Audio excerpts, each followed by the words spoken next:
ایک نوجوان اللہ والے کے پاس چلا گیا، کہنے لگا اللہ والے بڑا پریشان ہوں، لاکھ میں ہاتھ ڈالتا ہوں راکھ ہو جاتا ہے۔ اللہ والے کہنے لگے کوئی بات نہیں، تعویذ دوں یا تیرے مرض کی تشخیص کروں؟ ان کا اللہ والے تعویذ لے لے کے تو میری کھیسے میرے بوجھے بھر گئے، جیبیں بھر گئی، تشخیص بتا۔ یوں سر سے پیر، پیر سے سر، کندھے سے دائیں سے بائیں دیکھا، کہنے لگا تیری ساری تکلیفیں دور ہو جائیں گی، کم تول نہ چھوڑ دے۔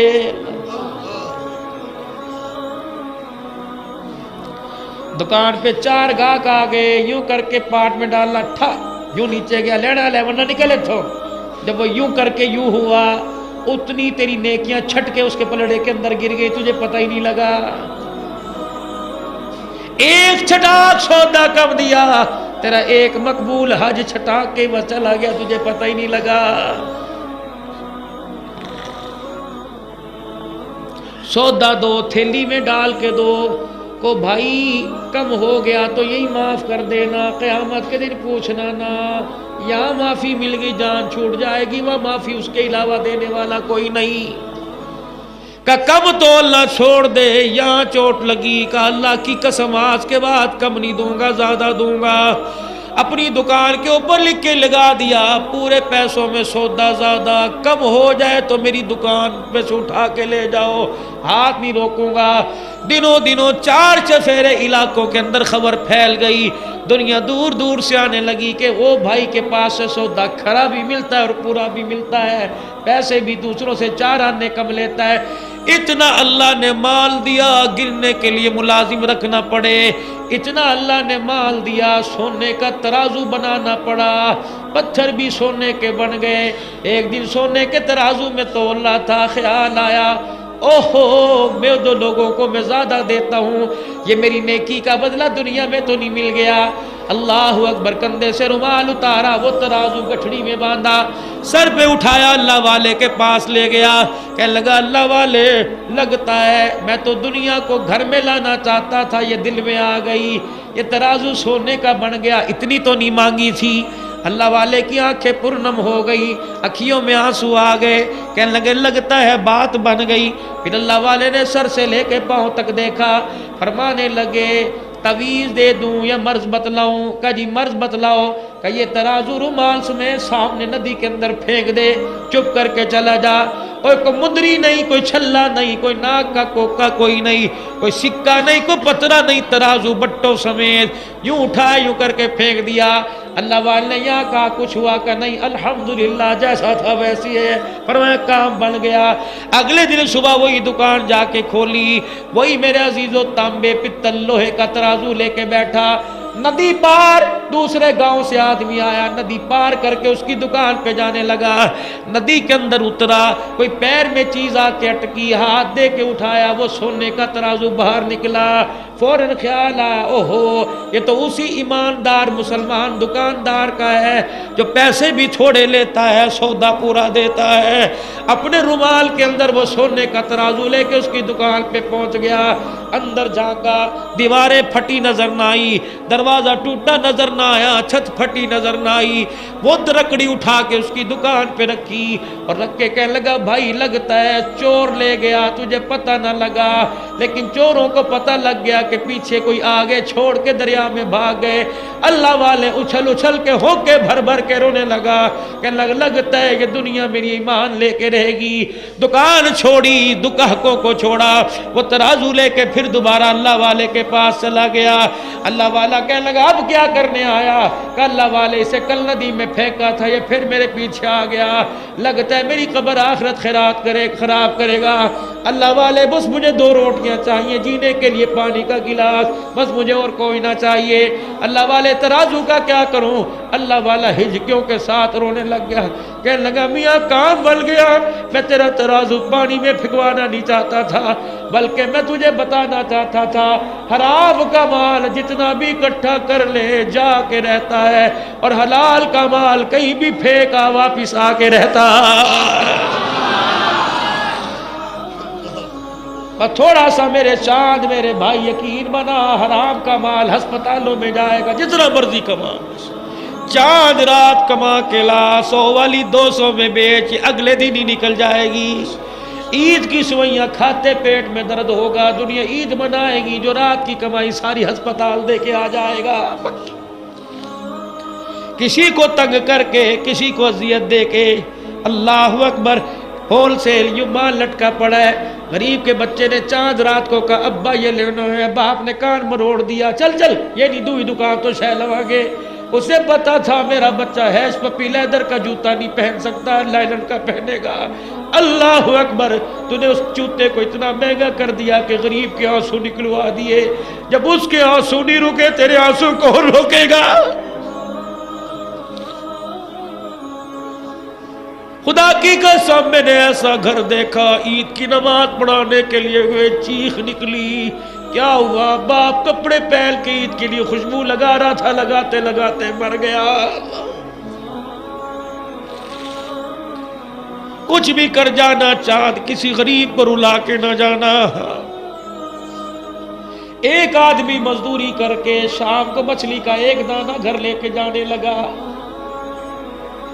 کوئی لفنگا شام کو گھر سے نکلا، اس نے کہا یہ بابا غریب کیا لے کے جا رہا ہے؟ رہزن نکلا، انہوں نے کہا اے کیا لے کے جا رہا ہے؟ کہا بچیاں ہی بچیاں گھر میں، سارا دن ریڑی لگائی، ایک مچھی کا دانہ لے کے جا رہا ہوں۔ انہوں نے کہا اچھا، ہم امیر لوگ ہو کے بھوکے رہے، تیرے غریب بچے مچھی کھائیں؟ یوں کر کے ہاتھ ڈالا، مچھی کا تھیلا چھین لیا۔ انہوں نے کہا نہ یار ہو زیادتی نہ کر، میرے پاس اور کچھ نہیں۔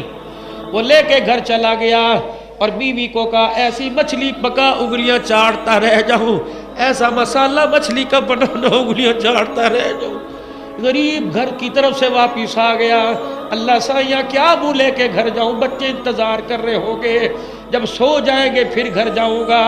اللہ نے فرمایا اگر تجھے بے چین کر دیا تو چین سے اسے بھی رہنے کوئی نہیں دوں گا۔ یہ گھر کے دروازے پہ رات کو گیا، ایک بیوی نے جملہ کہا آپ کو پتہ نہیں اتنی دیر کیوں کر دی، تیرے بچے تیرا انتظار کرتے کرتے رو رو کے بھوکے سو گئے۔ یہ کیا بتاتا میں غریب، امیر میرے سے زیادہ طاقتور چھین کے لے گیا۔ بستر پہ جا کے لیٹا، کل اس کے ساتھ جو ہوا، صبح فجر کی نماز پڑھی بھول گیا، نئے کام کے لیے نکلا۔ اب جس نے مچھلی کھائی تھی، جو کہتا تھا انگلیاں چاٹتا رہو، اور زبان سے جن انگلیوں کو چاٹا تھا، رات ان میں درد ہونا شروع ہو گیا۔ صبح ڈسپینسر کے پاس گیا، ان کا ہیڈ آفس اسپتال چلا جا، ہیڈ کوارٹر، وہاں گیا۔ ڈاکٹر کہنے لگا یہ پرائیویٹ ڈاکٹر کو دکھا، سرجن کو۔ اس نے دیکھا، اس نے کہا میاں انگلیوں میں زہر پھیل گیا، کوئی چیز پھر گئی ہوگی، یہ زہر ہاتھ تک چلا گیا، ہاتھ کاٹنا پڑے گا، اللہ اکبر، ورنہ زہر بعد ہو جائے گا۔ ہاتھ کٹوایا، اگلے دن میرے دیکھ عزیزو بازو بھی پیلا ہو گیا۔ ڈاکٹر صاحب یہ تو بازو پیلا ہو گیا، کا زہر پھیل گیا، کونی تک کٹوانا پڑے گا۔ اگلے دن میرے عزیزو 4-5 دن گزرے، پورا بازو پیلا ہو گیا۔ کہ ڈاکٹر صاحب یہ کیا ہوا؟ کا زہر جسم میں سرائیت کر رہا ہے، پھیل گیا، بازو کٹوانا پڑے گا۔ کہ بازو کٹوا کے 4 دن گزرے، رات گردن میں گلے میں درد ہونا شروع ہو گیا۔ صبح اٹھا سینہ بھی پیلا، گردن بھی پیلی، دونوں بازو پیلے۔ ڈاکٹر جی یہ کیا ہو گیا؟ ڈاکٹر نے دھاڑ ماری، رونے لگ گیا، کہنے لگا کمرے میں آ جا، یا مریض بیٹھے، آ جا کمرے میں آ، میں تجھے تیرا مرض بتاؤں، اس طرح تو تیرا سارا گلا کٹ جائے گا۔ جلدی کمرے میں دوڑا۔ ڈاکٹر صاحب پیسے کی پرواہ نہ کرنا، کہ نہ بھی نہ پیسے کی ضرورت، نہ سفارش کی، نہ ہسپتال میں ایڈمٹ کی ضرورت، یہ تجھے بیماری نہیں لگی، یہ کسی غریب کی تجھے بد دعا لگی ہوئی ہے۔ اللہ بتا کس کا حق کھا کے آیا، کس غریب کی ہڈیاں کو الٹا کر کے آیا۔ اس وقت یاد آیا میں جب مچھلی کا تھیلا چھیل کے آیا تھا، وہ آنسوؤں کے ساتھ غریب رو رہا تھا۔ اللہ اکبر، اللہ اکبر۔ کہ جاؤ ڈاکٹر صاحب مجھے پتہ ہے وہ کہاں ملا، اسی چوک میں کھڑا ہو گیا، کٹے ہوئے بازو، کٹے ہوئے ہاتھ، کہنے لگا یہاں سے وہ آدمی چند دن پہلے شور شرابہ ہوا تھا، کہ تجھے کون نہیں جانتا، دنیا جانتی ہے، بھائی ہم ڈر کے مارے تجھے سمجھاتے نہیں، تو تھپڑ مار دے گا، میری چٹی داڑھی کا کیا بنے گا۔ کہ جس کے ہاتھ سے مچھلی کا دانہ چھیلا تھا وہ کہاں ہے؟ کہ وہ غریب روزانہ ریڑھی ادھر کو لے کے جاتا ہے، پھر ریڑھی ادھر کو لے آتا ہے۔ کہ اب چلا گیا، کہ نہیں تھوڑی دیر میں آئے گا۔ جب شام ہوئی تو ریڑھی لے کے آ رہا تھا، جلدی جلدی کٹے ہوئے بازوؤں کے ساتھ آیا، کہا بھائی تجھے مجھے پہچانتے ہو؟ اللہ اکبر، یوں دیکھا آنکھوں سے آنسو نکلنے لگ گئے اور دل ہی دل میں کہنے لگا اللہ تو یہ بچ کیسے گیا ہے؟ اللہ اکبر، آنکھوں سے آنسو نکلے۔ کہا میاں کیا ہوا؟ کہا کچھ نہیں۔ کہا دیکھ تیرے ہاتھ سے مچھلی کا دانہ چھینا میرا یہ حال ہو گیا۔ اللہ اکبر، بتا بتا بتا تو نے کیا کہا تھا؟ کہ کچھ نہیں، جا اللہ تیرا بھلا کرے، جا میں تجھے معاف کرتا ہوں۔ کہ نہیں نہیں کچھ تو کہا ہوگا۔ کہاں؟ کہا جب میں رات کو گھر گیا خالی ہاتھ، میری بیوی نے کہا دیکھ سارے بھوکے سو گئے، آنکھیں سوجی ہوئی ہے، میں نے صرف آسمان کی طرف منہ کیا۔ میں نے کہا اللہ میں تو کمزور تھا، تو کمزور کوئی نہیں۔ یا اللہ میرے اندر تو طاقت نہیں، تو طاقتور تھا۔ کہ بس میں نے تو اتنا کہا تھا کہ تیری آواز یوں پہنچی، جا کر آسمان کے دروازے سے ٹکرائی، وہ کھل گیا، عرش سے ڈا کے ٹکرائی، وہ ہلنے لگ گیا۔ پوچھا مالک عرش نے کیا ہوا؟ کہ فریاد کی فریادی لے کے آیا ہوں، سفارشی بن کے آیا ہوں۔ اللہ اکبر، کہ تو معاف نہیں کرے گا وہ معاف نہیں کرے گا۔ کہ جا اللہ کے نام پر تجھے معاف کرتا ہوں۔ اوے ویرو خدا کے واسطے کسی کا جیب میں حق لے کے نہ جانا، خدا کی قسم قبر میں کچھ نہیں بچے گا۔ اوپر سے تو سنگے مرمر نظر آئے گا، نیچے سے جہنم کا گڑھا نظر آئے گا۔ اللہ کے واسطے او لوگوں ہاتھ جوڑ تو حق نہ کھانا۔ اگر قرضہ سر پہ چڑھ گیا دینے کی نیت کرو، نہ دے سکو مر گئے، اللہ خود ادا فرمائے گا۔ اگر ہے تو دے دو، نہیں ہے تو رو کے اللہ سے مانگا کرو۔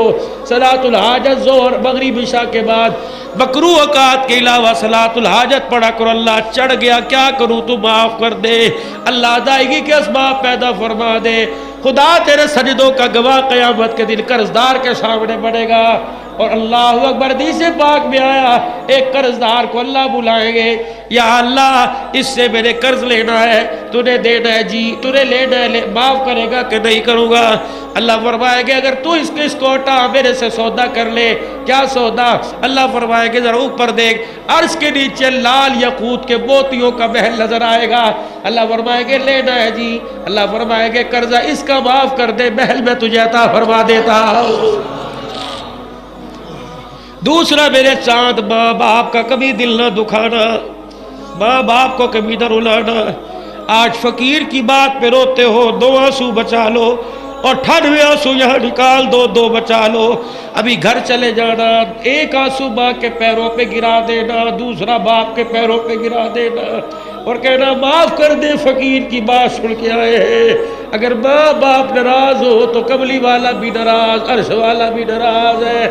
آج معاف کر دو، صبح دیکھنا خدا کی قسم نیند آنکھوں میں نہیں آئے گی، زمزم آنکھوں میں آئے گا، روحانیت ملے گی۔ جیسے رات مدینے کی زیارت کر کے سوئے ہو، صبح اٹھو گے عجیب حرارت ہوگی۔ اور لوگوں صبح جب گھر سے نکلا کرو، ماں باپ سے ماتھا چبوا کے نکلا کرو، ماں باپ کے پیروں پر ہاتھ رکھ کے نکلا کرو، اور کہا کرو خدا کی رحمت کے روپ ہمارے لیے دعا کر دو، ہمارے ساتھ گولی نہیں جائے گی، کلاشن نہیں جائے گی، تمہاری دعائیں حفاظتی سیکیورٹی گارڈ بل کے جائے گی۔ جنہیں ماں باپ کی دعا لگ گئی، دنیا کے بیڑے بھی پار، آخرت کی بیڑے بھی پار ہو گئے۔ کوشش کرنا شادی ایسی جگہ کرنا، بیوی ایسی لے کے آنا جو کہ مجھے سونے کی چوڑیاں نہیں چاہیے، اپنے ساس سسر کا ساتھ چاہیے، جہاں رکھ میں اپنے ماں باپ کو ساتھ رکھ، میں اپنے ماں باپ سمجھ کے رکھوں گی۔ جب بیڑا غرق تو پہلے دل کرے گا، بیوی کے سامنے ماں باپ کے گلے کر کے رونے لگ جائے گا، وہ دھی کہاں عزت کرے گی؟ خدا کے واسطے ماں باپ کی عزت کرو اور ماں باپ کی عزت کروانا سیکھو۔ او لوگو ہنساتے ہی دنیا میں رکھو اور ہنستے ان کو قبر کے اندر رخصت کرو۔ حضور پاک صلی اللہ علیہ وسلم نے ارشاد فرمایا، حضور نے فرمایا قیامت کے دن اس آدمی کا میں گواہ بنوں گا، اس اولاد کا میں گواہ بنوں گا جس کے ماں باپ روتے، ماں باپ دنیا سے رخصت ہوتے ہوئے اپنی اولاد کو کہہ کے چلے گئے تم نے ہماری اتنی خدمت کی ہے ہم تمہارے سے راضی ہو گئے. حضور نے فرمایا ساری دنیا مجھے تلاش کرے گی میں اسے تلاش کرتا پھروں گا. جہاں نظر آ گیا ہاتھوں میں ہاتھ ڈال کے حوض کوثر پر لاؤں گا. جہاں میں حوض کوثر پلا کے ماتھا چوم کے جنت کی چوکھٹ پار کروا کے آؤں گا. حضور علیہ السلام نے فرمایا کثیر العیال ہو بال بچڑدار ہو پھر بھی غریب ہو غربت کے باوجود اپنے بچوں کے منہ میں حرام کا لقمہ نہ جانے دے اس کی جنت کا ضامن بھی میں بن گیا. ابو درداء رضی اللہ تعالی عنہ شام کے وقت حضور نے فرمایا صبح فجر کی اذان ہوئی نماز پڑھی. ابو درداء رضی اللہ عنہ نے سلام پھیرا اٹھ کے بھاگ لیے. تھوڑی دیر کے بعد واپس آئے. ابو درداء جی اللہ کے نبی کہاں گیا تھا؟ کہ کل شام آپ نے فرمایا تھا کثیر العیال ہو غریب ہونے کے باوجود بچوں کے منہ میں حرام کا لقمہ نہ جانے دے اس کی جنت کا میں ضامن بن گیا. یا رسول اللہ بچے زیادہ چھوٹے چھوٹے ہیں غربت کی وجہ سے میں اپنے مکان کی دیواریں اونچی نہ کرا سکا. میرے مکان کے ساتھ امیر صحابی کا مکان ہے اس کے گھر کے ویڑے میں کھجور کے بڑے بڑے درخت ہیں. جب صبح صبح مدینے میں ہوا چلتی ہے کھجور کے خوشے سارے میرے گھر کی طرف جھکتے ہیں. جب ہوا چلتی ہے تو خوشے ہلتے ہیں ایک آدھ دانہ زمین پہ گرتا ہے. کملی والے نے صبح صبح بچوں کے اٹھنے سے پہلے سارے دانے سمیٹ کے اس صحابی کے گھر کے اندر پھینک آیا کہ میرے بچوں کے منہ میں حرام کا لقمہ نہ چلا جائے. اتنا کا نبوت کی آنکھیں چھم چھم برسنے لگ گئی. کبھی میں نے اپنے بچے سے پوچھا بیٹے موبائل میں بیلنس کہاں سے کروایا؟ کبھی میں نے اپنے بچے سے پوچھا بچے 5-5 ہزار کی پینشن شاپنگ کہاں سے لایا؟ یا یہ پھول کہاں سے آیا ہے؟ سیمسنگ کہاں سے آیا؟ یا ہواوے اوپو موبائل کہاں سے آیا؟ تیرے باپ کی اتنی تنخواہ نہیں جتنا مہنگا دوست نے دیا. وہ آج خدا کی قسم کسی کو اپنا تھوک نہیں دیتا اتنی خوبصورت موبائل کس نے دیا؟ صحبت غلط ہوئی بچے کا بیڑا غرق ہو گیا. تُنے دیکھ کے آنکھیں بند نہ کر خدا کے واسطے اپنے بچے کی ریکی کرو. جتنی دیر بچہ باہر رہے کہاں سے رہ کے آیا چل مجھے ساتھ لے کے جا کس کے پاس بیٹھ کے آیا. اپنے بچوں کی ریکی کرو ماحول دیکھو تمہارے بچے کس کے ساتھ رہتے ہیں. صحبت صالحہ کا اثر بھی اچھا پڑتا ہے اور گناہ گاروں بدوں کا اثر بھی برا پڑتا ہے. ایک شرابی تھا جس کے ہاں ہر وقت شراب کا دور رہتا تھا. ایک مرتبہ اس کے یار احباب جمع تھے. شراب تیار تھی. اس نے اپنے ایک غلام کو 4 درہم دیے. شراب پینے سے پہلے دوستوں کو کھلانے کے لیے کچھ پھل خرید کر لائے. وہ غلام بازار جا رہا تھا. راستے میں حضرت منصور رحمت اللہ علیہ بن عمار بصری کی مجلس پر گزر ہوا. وہ کسی فقیر کے واسطے لوگوں سے کچھ مانگ رہے تھے اور یہ فرما رہے تھے جو شخص اس فقیر کو 4 درہم دے گا میں اس کے لیے 4 دعائیں کروں گا. اس غلام نے وہ 4 درہم اس فقیر کو دے دیے. حضرت منصور نے فرمایا بتا کیا دعائیں چاہتا ہے؟ غلام نے کہا میرا ایک آقا ہے میں اس سے خلاصی یعنی آزادی چاہتا ہوں. حضرت منصور رحمت اللہ علیہ نے اس کی دعا کی. پھر پوچھا دوسری دعا کیا چاہتا ہے؟ غلام نے کہا مجھے ان دراہم کا بدلہ مل جائے. منصور نے اس کی بھی دعا کی. پھر پوچھا تیسری کیا دعا ہے؟ غلام نے کہا حق تعالی شانہ میرے سردار کو توبہ کی توفیق دے اور اس کی توبہ قبول کر لے. منصور نے اس کی بھی دعا کی. پھر پوچھا کہ چوتھی کیا ہے؟ غلام نے کہا حق تعالی شانہ میری اور میرے سردار کی اور تمہاری اور اس مجمع کی جو یہاں حاضر ہے سب کی مغفرت فرما دے. حضرت منصور رحمت اللہ علیہ نے اس کی بھی دعا کی. اس کے بعد وہ غلام اپنے سردار کے پاس چلا گیا خالی ہاتھ اور خیال کر لیا بہت اتنا ہی تو ہوگا کہ آقا مارے گا اور کیا ہوگا. سردار انتظار میں تھا. دیکھتے ہی کہنے لگا اتنی دیر لگا دی. غلام نے قصہ سنایا. سردار نے اس کی دعاؤں کی برکت سے بجائے خفا ہونے اور مارنے کے یہ پوچھا کیا کیا دعائیں کرائیں؟ غلام نے کہا پہلے یہ کہ غلامی سے آزاد ہو جاؤں. سردار نے کہا میں تجھے آزاد کر دیا. دوسری کیا تھی؟ غلام نے کہا مجھے ان درہموں کا بدلہ مل جائے. سردار نے کہا میری طرف سے تجھے 4 درہم کی بجائے 4000 درہم نظر ہے. تیسری کیا تھی؟ غلام نے کہا حق تعالی شانہ تمہیں شراب فسق وغیرہ فجور سے توبہ کی توفیق دے. سردار نے کہا میں نے اور اپنے سب گناہوں سے توبہ کر لی۔ چوتھی کیا تھی؟ غلام نے کہا حق تعالی شانہ میری، آپ کی اور ان بزرگ کی اور سارے مجمع کی مغفرت فرما دے۔ سردار نے کہا یہ میرے اختیار میں نہیں ہے۔ رات کو سردار نے خواب میں دیکھا کوئی شخص کہہ رہا ہے کہ جب تو نے وہ تینوں کام کر دی اور جو تیرے اختیار میں تھے تو کیا تیرا یہ خیال ہے کہ میں وہ کام نہیں کروں گا جو میرے اختیار میں ہے؟ میں نے تیری اور اس غلام کی اور منصور رحمت اللہ علیہ کی اور سارے مجمع کی مغفرت کر دی۔